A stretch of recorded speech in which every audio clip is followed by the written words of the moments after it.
You little characters have no idea who's sitting in front of you right now. You're about to shit your fucking pants.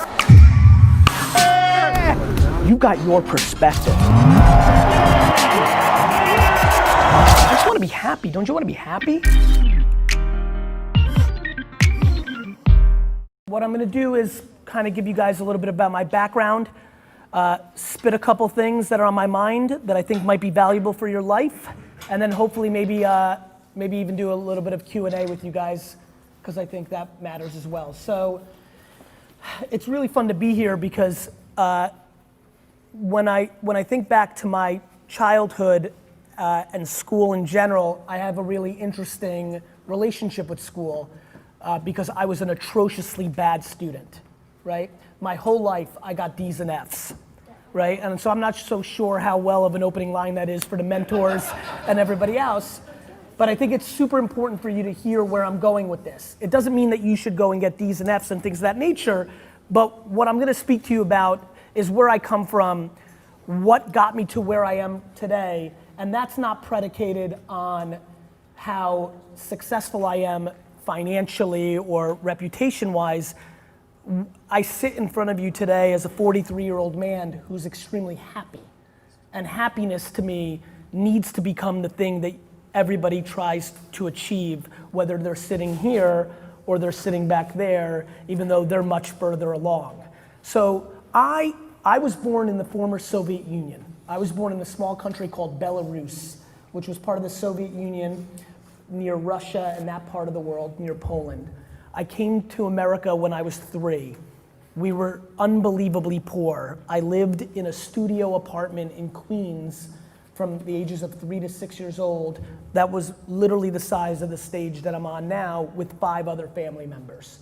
So I came from a really kind of early, rugged place. We didn't speak the language. The economy was bad, so it was hard to get jobs. It was tough.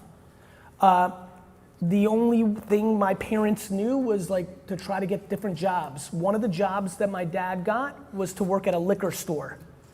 So he worked making $2 an hour, stocking shelves in a liquor store. He didn't go to school in America. He couldn't speak English. He just had to provide for his family. We lived extremely humbly my whole life. My dad worked very hard. We saved every dollar. I went on one family vacation my entire childhood. It's just the life that I lived. It's where I came from. We eventually moved to New Jersey after my dad became the manager of that liquor store, and we made a little bit more money, and we were able to move to New Jersey. In New Jersey, at the age of 6, I started my businessman entrepreneur career, right? If I could wish all 66 plus of you one thing besides health, I would wish you self-awareness. Self-awareness is an understanding of who you actually are versus who you wish to be, who your parents wish to be, who even your mentors wish you to be. It's you understanding who you actually are. At a very young age, I knew who I was. I was a kid that loved to make money. I was a kid who, instead of going outside and playing, wanted to sell lemonade, wanted to shovel people's snow, wanted to rake leaves, wanted to wash people's cars. I wanted to do stuff to get money. That's just who I was. And it wasn't even about the money. I didn't want to buy stuff. It's not like I wanted to buy Nintendo or a football. I just loved the game of trying to build a business.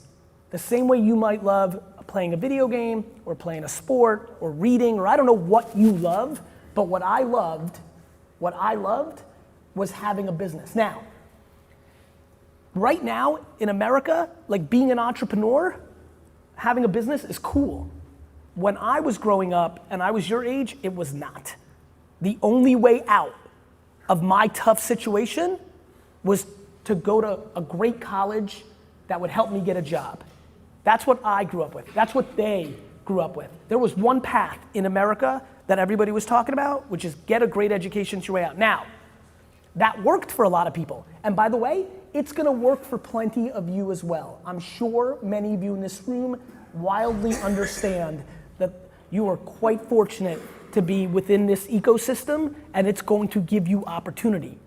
The problem is, and I'm not sure if this is on the agenda, I hope I'm not breaking anything here, Ted. The problem is, how old are you guys? Great. Amazing. So at 11 and 12, I already knew who I was. At 11 and 12, I was already going to malls and hotels and selling baseball cards at shows. When I was 11 and 12, I was making $1,000 a weekend selling baseball cards. I just was.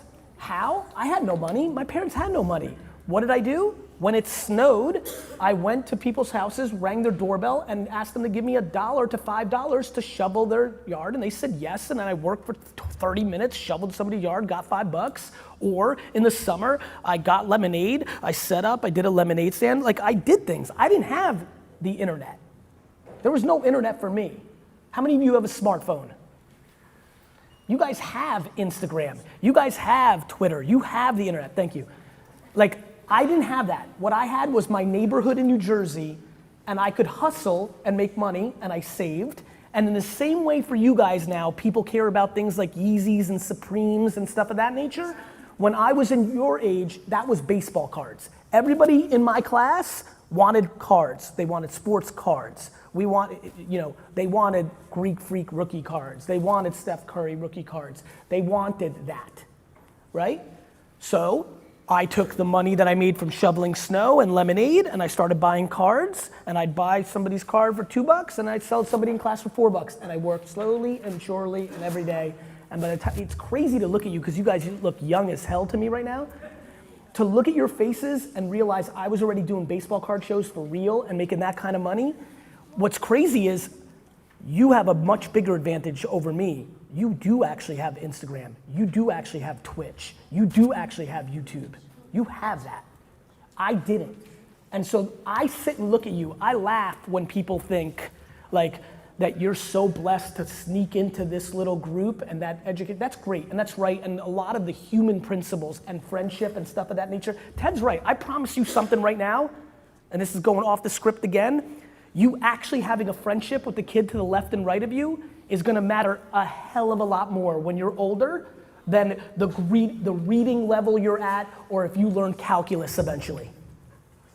That's just life.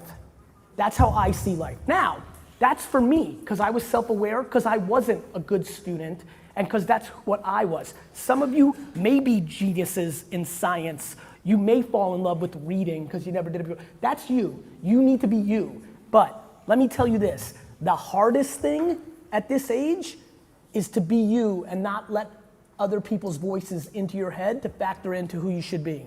The hardest thing right now is to not do what you love because it's not cool or nobody else likes it or grows with it. That's the hardest thing. It's hard at this age to love kites or to love surfing or to love reading when it's not cool. It's easy to love Supremes and LeBron. Everybody loves Supremes and LeBron. I don't like LeBron that much either. But let me say this, and let me say it very clear to all of you. You are living in the greatest era to be alive of any human being ever, because you have the power of the world in your pocket. And you don't know that because you've never known no different. You don't know a world without an internet. The fact that you can start an Instagram account tomorrow about any subject, about anything, and a year from now, people are willing to pay you $500 to post a picture on that account, blows my mind. And if that's in you and you love that, you need to take that very, very seriously. It just is. People are you're gonna hear messages from where you live and in this class, and they're gonna come in both different places about how fortunate you are to hear and how tough you have it there. And the reality is, honestly, in my heart, I just genuinely don't think those things matter as much as everybody else in this room does. I think what matters the most is that you have the internet. And regardless of where you're from or how it's supposed to play out, every teacher in my life told me I was gonna be a loser. Straight up. It's just the truth. And by the way, I'm not mad at them. It was the 80s. We didn't have to be that politically correct back then. And when you get bad grades, that's what your teacher thinks. But inside myself, I always knew that wasn't true. I knew what I liked. The reason I had a very happy school career is peer pressure never penetrated my dome. I always knew who I was gonna be. I didn't care what was cool or not cool at the time. I just knew that I was gonna do my thing because I loved it. I didn't care that selling baseball cards went from cool in 6th grade to not cool in 10th grade. I kept doing it because I loved it. And I'm gonna give you another really good piece of advice. All those voices that tell you no, can't, not as good, whether that's your aunt, your neighbor, your older sibling, or even your parents, they're wrong. Life's about yes. It's just the truth. It's just unbelievable, my man. It's just unbelievable how much opportunity you guys are gonna have the rest of your life. It's just unbelievable. It makes no sense. Boys that look like you in the 80s, lost. Boys that look like you in the 2020s are gonna win. Because the generation I grew up with and they grew up with, the system wasn't as good for us that grew up with nothing. The next generation, because of the internet, the system is benefiting the people that know what it's like to struggle or fight. It's hurting the people that are entitled and are soft and have it easy. You guys have a blessing in your circumstance, and I don't think people are telling you the truth about how big the blessing is and how big the opportunity is. That's my truth. That's what I think is happening. I think that you need to start communicating to the world about the things you're interested in.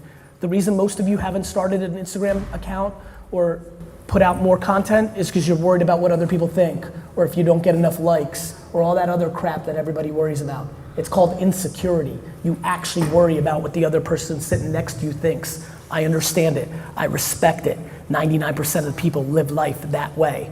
But the reality is, the quicker you figure out how not to factor that in, is the quicker you're gonna get real happy real fast.